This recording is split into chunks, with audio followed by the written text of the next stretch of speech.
My heart is... It's getting bigger?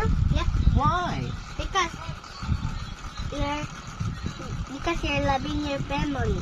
Wow! Oh, what's a good word. How about you? Oh, My heart is bigger also? yep. Why? Because my papa is already in heaven. Oh, your papa loves you. Yep. He has also a big heart. Yep. Because it's also dead. Yes. So you're tricking me because you said when my papa is in the coffin, so is sleeping. So you're lying. No. He's with our God Almighty. Oh. Okay? Okay. Okay. Bye. Bye. Thank you for your medication. Bye.